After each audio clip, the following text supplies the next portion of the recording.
আমার জন্য দোয়া করবেন। কোন দিন আল্লাহ ঢেকে নেবে জানি না।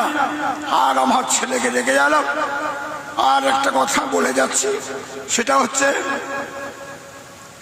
এই ভারত হিন্দু মুসলমান সবাই বাস করবে। কে কি বলছে শুনতে গেলে হবে না।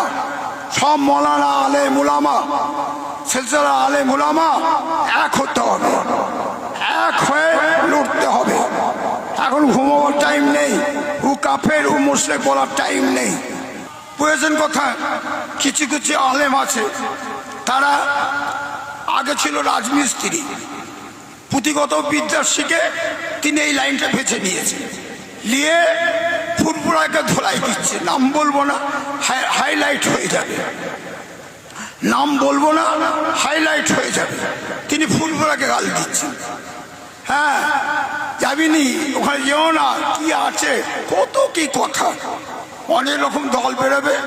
নবীর হাদিসে আছে ৭৩ ফেরকা দল বেরোবে, তার মধ্যে ৭২ ফেরকা দল জাহান্নামী হবে, আর এক ফেরকা দল জান্নাতি হবে। তারা কারা? তারা কারা? ফরদুমি, তারা কারা? জান্নাতি হবে। ই বলছে আমি জান্নাতি, ও বলছে আমি জান্নাতি।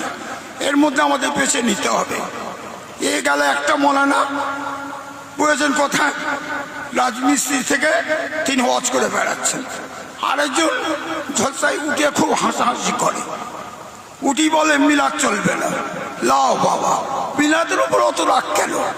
হ্যাঁ, একটা মদখোর, তারিখোর রাস্তায় পড়ে গড়াগড়ি দিচ্ছে, তাকে কোনো মৌলানা সাহেব, সে যখন হুঁশ থাকে, তাকে কোনো মৌলানা সাহেব